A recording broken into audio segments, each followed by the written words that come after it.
Hello, अस्सलाम वालेकुम। मैं शमीम अहमद अपने यूट्यूब चैनल पर आप लोगों से मुखातिब हूँ। मेरी आज की बात आप लोगों से होगी AIMIM पार्टी और उसके जो चीफ हैं असदुद्दीन ओवैसी साहब के बारे में। 2024 इलेक्शन करीब आ गया है। सभी पार्टीज़ मैदान में हैं और एक दूसरे से बारगेन कर रहे हैं। किसी आइडियोलॉजी की किसी को कोई परवाह नहीं है। वो सिर्फ और सिर्फ अपने फ़ायदे के लिए बाय एंड लार्ज वो पार्टीज़ हैं जो उधर बीजेपी से भी बात कर रही है और साथ साथ इंडिया गठबंधन से भी बात कर रही है, और बहुत से लोगों को इंडिया गठबंधन अपनी तरफ खींचना चाह रहा है, एनडीए अपनी तरफ खींचना चाह रहा है। कुछ पार्टी लेवल पर पूरी पूरी पार्टीज़ और कुछ इंडिविजुअल लीडर्स इधर से उधर आवागमन हो रहा है। तो इससे एक बात तो तय है कि हिंदुस्तान की पार्टीज़ में आइडियोलॉजी जैसी कोई चीज़ नहीं है, और जो ये बोलते हैं, ये लोग मैनिफेस्टो इशू करते हैं, ये बातें करते हैं, वो बहुत बड़ा झूठ होता है, उस पर किसी का यकीन नहीं। जैसे सेकुलर पार्टीज़ कहती हैं कि हम सेकुलरिज्म को बचाएंगे, लेकिन ये बहुत बड़ा झूठ है। हिंदुस्तान में कोई पार्टी, जो मैं बार बार पहले कह चुका हूँ, ना सेकुलर है ना कम्युनल है। सबको कुर्सी चाहिए, और उस कुर्सी तक पहुँचने के लिए अलग अलग रास्ते वो लोग फॉलो करते हैं। अब आइए, हिंदुस्तान की पॉलिटिक्स जो 47 से चल रही है, तकरीबन 60 साल तक कांग्रेस ने हमें ये डर दिखाया, मुसलमान को ये डर दिखाया कि अगर आप हमें वोट नहीं देंगे तो उस वक्त जनसंघ थी या बीजेपी है, वो पावर में आ जाएगी। हमारे साथ जुर्म किए, 25,000 कम्युनल राइट्स कराए, मुसलमानों का सबसे ज़्यादा कत्लेआम कांग्रेस के पीरियड में हुआ, चूँकि इट वाज कंट्रोल्ड बाई, जिसे अब ये गाली खुद दे रहे हैं, आरएसएस। जो आरएसएस आइडियोलॉजी के लोग थे, जो मुस्लिम नाम से चिढ़ते थे, उनका कंट्रोल था कांग्रेस के ऊपर। जितने भी मामला थे सब बीजेपी लेके चल रही, और जिस पे मुसलमान बड़ा नाराज़ होता है कि हमारे साथ जुर्म है, उन सब की शुरुआत कांग्रेस ने की। चाहे वो 370 का मामला हो, चाहे वो अफसा का मामला हो, स्पेशल कानून जो है कश्मीर में, नॉर्थ ईस्ट में, चाहे वो अयोध्या का मामला हो, ये सब मामला कांग्रेस के टाइम ही के हैं। और जिस वक्त ये जजमेंट आया सुप्रीम कोर्ट का, वो तो आप जानते हैं कि किस तरह से मैनिपुलेट किया गया। लेकिन उस वक्त कांग्रेस के कुछ सीनियर लीडर्स ने, ख़ास तौर से मध्य प्रदेश के जो कमलनाथ थे, उन्होंने क्लेम किया कि साहब बीजेपी क्यों इसका ले रही है एडवांटेज, ये सब तो हमने किया था, और सच्चाई भी यही है। तो कांग्रेस भी भटकी हुई थी। लेकिन नो डाउट लगता है आगे तो गॉड नोज क्या होगा, चूँकि अब तक तो धोखा ही होता रहा। लेकिन लगता है कि राहुल गांधी अब वो हिंदुस्तान में दूसरे गांधी पैदा हुए हैं, जो एक अच्छी सोच लेकर के चलने की कोशिश कर रहे हैं, और उसमें कोई बुरी बात नहीं। He should get a chance. Her issue पर अगर हिंदुस्तान में बोल रहा है तो सिर्फ वो बोल रहा है। अब आइए मुसलमानों की बात। कोई भी पार्टी, चाहे वो समाजवादी हो, चाहे कांग्रेस हो, चाहे एनसीपी हो, चाहे आरजेडी हो,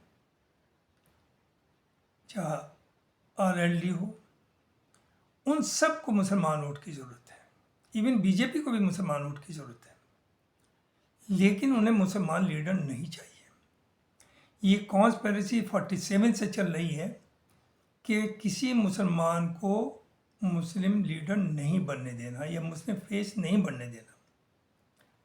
लिहाजा इन्होंने ये किया कि इस तरह के क्रिमिनल सोच वाले मुसलमानों को पार्टी का चेहरा बनाया, मुस्लिम चेहरा बनाया, जिनका मुसलमानों से कोई लेना देना नहीं था। They were the most corrupt ideologically as well as financially.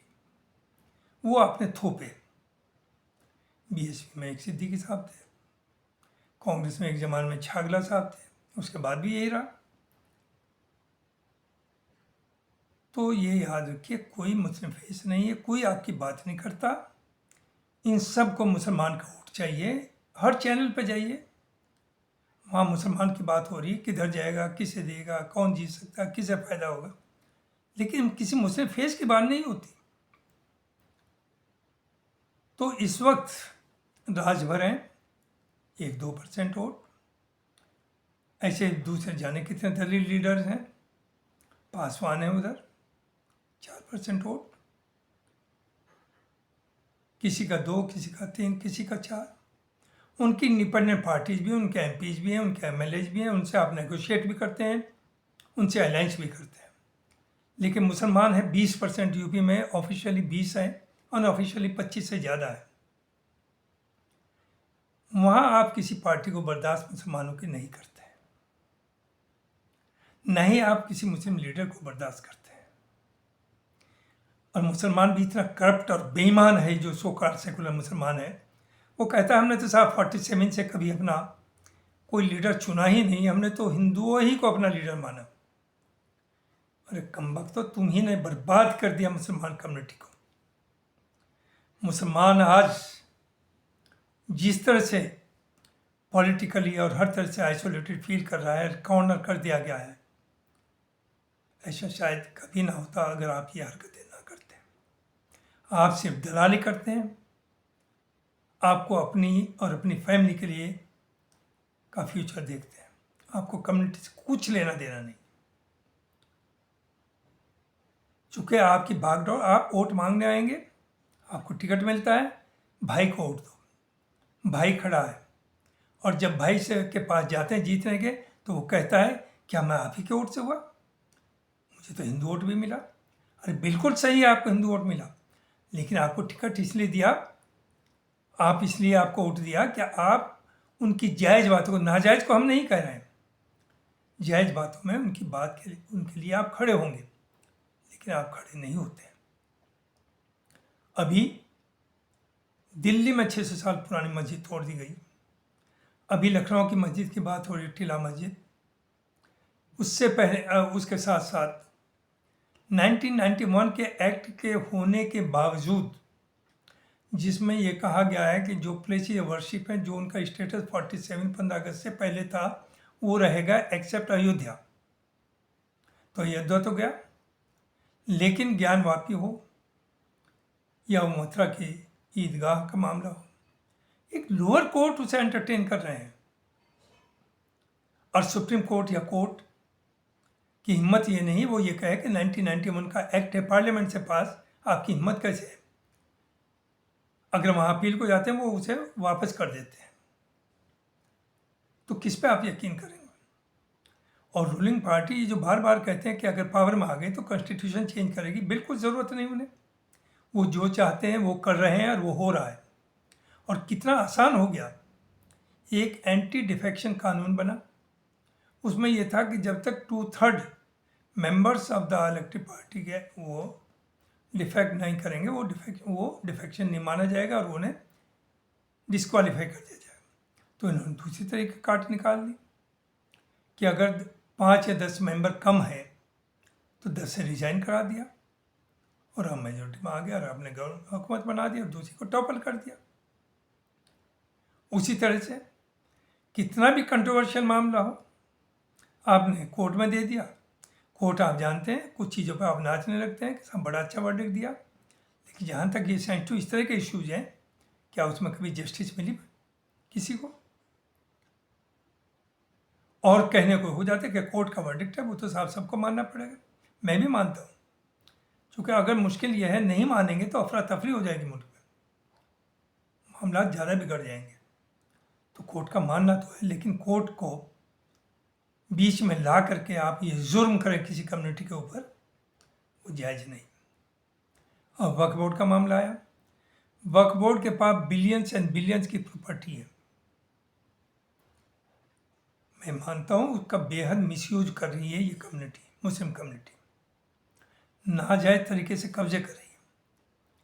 लेकिन इसका सोल्यूशन ये नहीं कि गवर्नमेंट उसे टेक ओवर कर ले।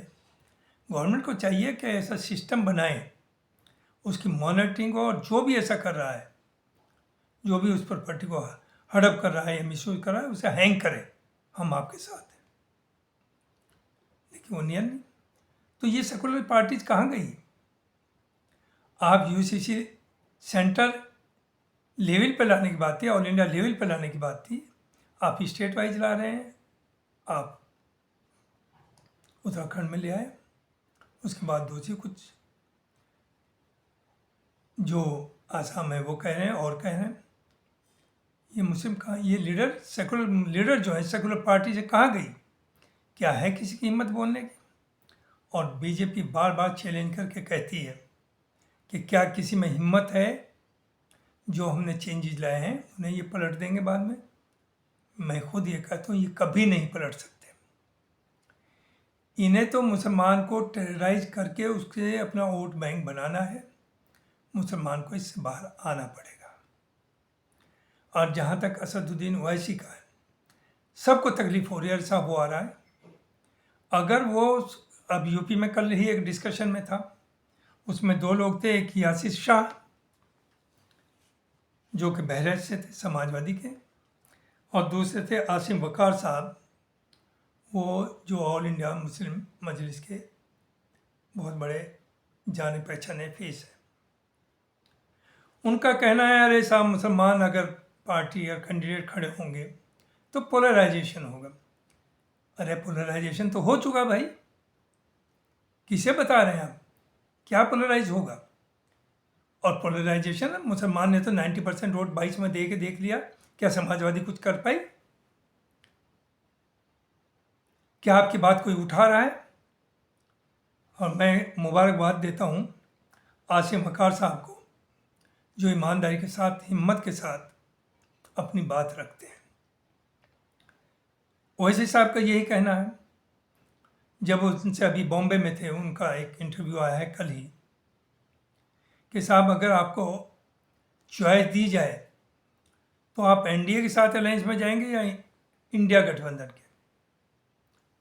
उन्होंने यही कहा कि देखिए, मेरा जो प्रेसिडेंट है यहाँ का, बहुत पावरफुल प्रेसिडेंट है, उसने 3 बार इंडिया गठबंधन वालों से बात किया कि हम आपके साथ अलायंस करना चाहते हैं, लेकिन उनका कोई जवाब नहीं आया।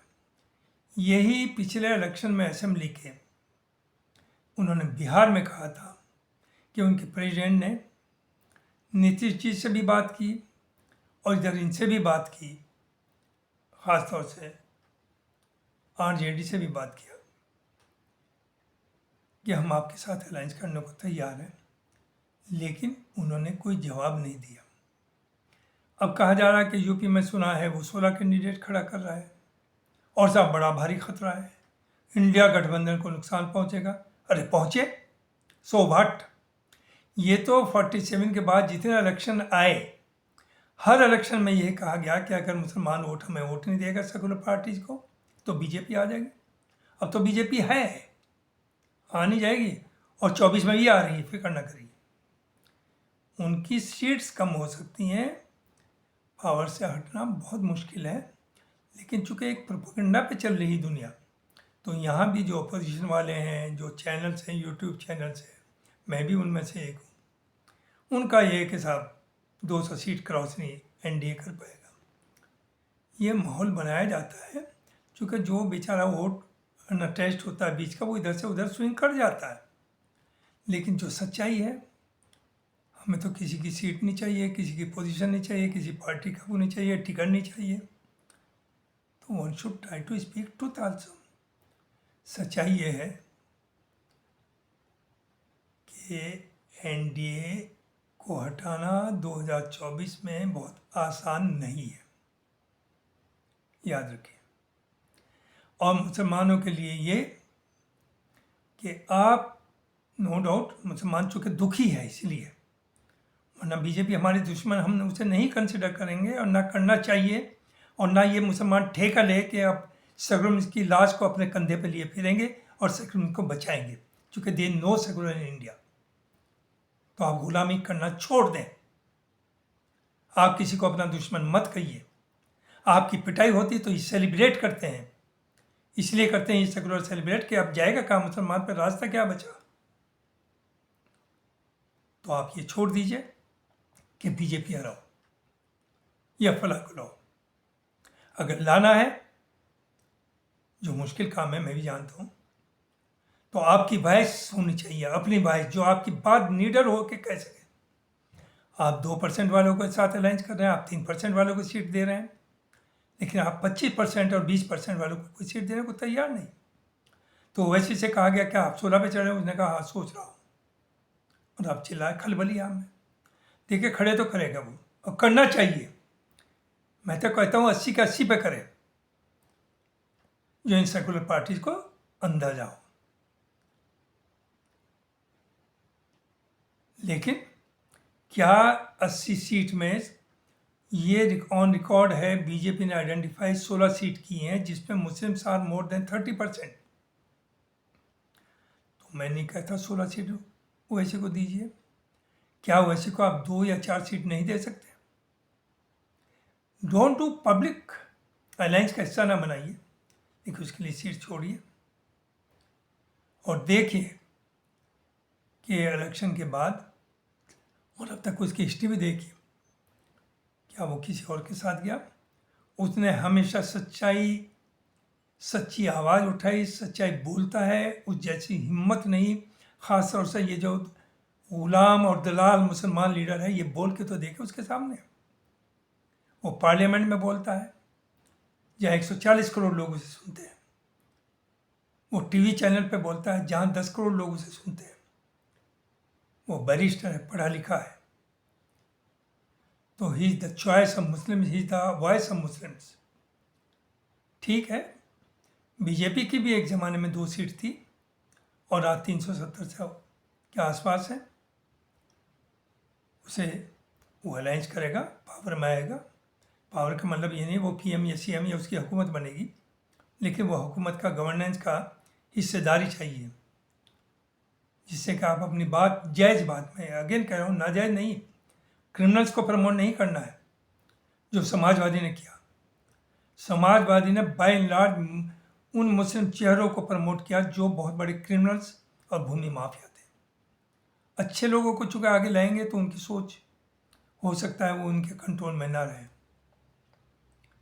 और जब ज़रूरत पड़ी सबको डेजर्ट किया, इन्होंने सबको छोड़ा। मुझे बड़ा अफसोस हुआ अभी 2-3 दिन पहले अखिलेश जी और उनकी मिसिस, जो अभी 2 अतीक और उनके भाई का मर्डर हुआ था, दिन दहाड़े पुलिस की प्रोटेक्शन में। आप एक वर्ड नहीं बोले, आपकी हिम्मत नहीं उसके घर जाएं। आप उसकी कब्र पर जा कर के श्रद्धांजलि पेश कर रहे हैं सिर्फ इसलिए कि इलेक्शन आ गया और मुसलमान वोट चाहिए। आपको शर्म आनी चाहिए। उसने हमेशा आपके लिए काम किया। अगर वो बुरा था तो उसे साथ क्यों लगाया था? मैं तो खुद कहता हूँ अगर मुसलमान कोई क्रिमिनल गलत है तो उसे आप साथ मान लीजिए और ख़ुद अपने गिरेबान में भी देखिए कि आप कितने साफ सुथरे हैं। उसी तरह से अब अंसारी ब्रदर्स, जो हमारी फैमिली बैकग्राउंड के नहीं, उन्होंने एक माफिया बता दिया गया। आप भी उसके बेनिफिशियर हैं, इन दोनों के, अतीक के और अंसारीज के, और मायावती भी बेनिफिशियरी। क्या दोनों ने उनका कोई केस टेकअप किया? आजम खां, जिसे आपने 40 साल तक as a Muslim face use किया, उसे खूब कश किया और उसे नाजायज़ फ़ायदा उठवाया। मैं ये नहीं कह रहा जो उसने किया वो जायज़ किया, नाजायज़ उसमें आपने कोलैबोरेट किया और उसे प्रमोट किया। आज वो कि उसके बुरे दिन हैं कि आप उसके साथ जाते हैं, उसके साथ खड़े हैं, उसे बुला के बात कर रहे हैं। सीट बंटवारे पे कोई बात हो रही है, किसे टिकट दें इसके बारे में बात हो रही, नहीं हो रही ना। तो मुझे ये कहना है जो इस वक्त समाजवादी या कांग्रेस में जो ये बड़े अपने को तोपखां लीडर समझ रहे हैं, मुस्लिम्स। इनका असर भी वही होगा जो इन सब का हुआ है। इवन बीजेपी में शाहनवाज को देख लीजिए, मुख्तार को देख लीजिए, नकवी को, क्या हो रहा है उनका आज। पहले भी एक भक्त साहब थे, जाने कितने अब चले गए। तो आप आइडियोलॉजी की बात करिए, आइडियोलॉजी की पॉलिटिक्स करिए, और वो पॉलिटिक्स होनी चाहिए जिसमें कोई बड़ा ना हो, छोटा ना हो, सब भाई हों, साथ रहें, मिल कर के काम करें। मुल्क की डेवलपमेंट में भी, मुल्क की तकलीफ में भी, मुल्क की अच्छाई में भी सबकी बराबर हिस्सेदारी हो, सब हिस्सेदारी दें। मुसलमान के ऊपर तो कि पाकिस्तानी एजेंट है, पाकिस्तान अब तो सारा पाकिस्तान किसी काबिल नहीं है बचा। अब कहाँ भेजेंगे इन्हें, बर्मा। तो इसलिए मेरा मुस्लिम कम्युनिटी से अपील है कि बेहतर तो ये है जो मैं पहले भी कहा कि 2024 का इलेक्शन बहुत भयानक इलेक्शन है जो मुल्क की किस्मत को तय करेगा कि मुल्क किस तरफ जाएगा। ये फासिस्ट ताकतें आएंगी या कुछ हद तक लिबरल ताकतें आएंगी। तो इसलिए बहुत सोच समझ करके पॉलिटिक्स करें, और बेहतर यह है इन पार्टीज़ के लिए भी मैं कहूँगा कि एज फार एज पॉसिबल मुसलमान कैंडिडेट्स कम से कम खड़ा करें, कम से कम। मैं जानता हूँ अगर मायावती गठबंधन में आए या ना आए, अगर उसे 25 सीट मिली तो 10 सीट मुसलमान को देगी, इसलिए कि पैसा भी उनसे ज़्यादा मिलना और वोट का नुकसान भी वो ज़्यादा कर पाएगी। तो इसलिए आप मुसलमान इमीशिएट गेन ना देखें, थोड़ा सा उसका विज़न भी होना चाहिए कि इसके रिपरकशन क्या होंगे, आगे आपके बच्चों, आने वाली नस्ल का फ्यूचर क्या होगा। हमें पीसफुली रहना है, मोहब्बत के साथ रहना है, हिंदुओं के साथ मिलकर रहना। वो हमारे बड़े भाई हैं, और सब हिंदू बुरे नहीं और सब मुसलमान अच्छे नहीं, ये भी याद रखिए। तो बहुत बहुत शुक्रिया, यही मुझे आपसे कहना था। Thank you very much. अस्सलाम वालेकुम।